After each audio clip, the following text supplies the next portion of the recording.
বইব কেমন বনের টাইম ফেলে না। এবার যেই নামাজ পড়ে 4G উড়ালের উফরে রুকুর সাজদা যে দেয় ঘড়ির কাঁটাটা যে ঘুরে দেখা যায় এবারে দেখা যায় না, এমনি যে এবারে রুকুর সাজদা দেয়। হ্যাঁ মাশাআল্লাহ। এবার নামাজের নমুনা তো আপনি কথাটা শুনলে তো বুঝবেন কথাটা কি কইলে তা। মসজিদের সামনে চায়ের স্টল, এবারে দুহনের আগে দিয়া চায়ের দোকানদারে কইয়া যায় চাটা বানা, আমি নামাজটা পড়ে আইতে আছি। হ্যাঁ তো কাউ সাইডে আইয়েন না, আমি কি গিয়া লাইকা থাম যায় আমার আয়া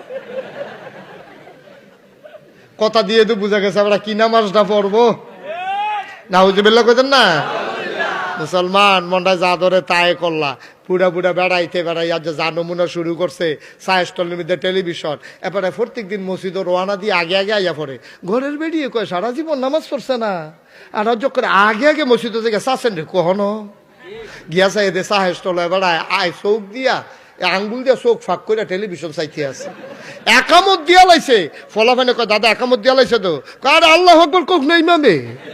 এবারে যেই সুরাল আরো 10 মিনিট চাইয়ে গিয়েও রাখাত পাওয়া যায়, একামত দিয়ালা। এবার আর সিনেমা শেষ হয় না টেলিভিশনের ভিতরে, সিনেমার ভিতরে ফিটাফিটি চলতে আছে।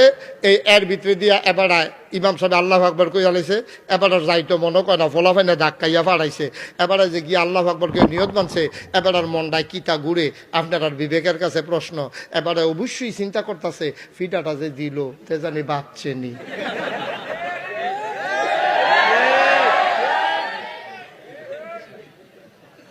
ঠিক নেই মানে ওটা ফিটাটা দেখে গেছে তো, মাথাটা বরাবর পড়ছে তো, সেরেট করে রক্ত ছুটছে তো। এবারে নামাজের ভিতরে গিয়ে তো এই দিয়ে মাথার ভিতরে ঘুরতেছে, ফিটাটা যেমনি পড়ছে বেসেবে বাচ্চে নি কি। এবারে নামাজের শেষে আইয়া কই কি তারে বাচ্চে নি, এটি নামাজ।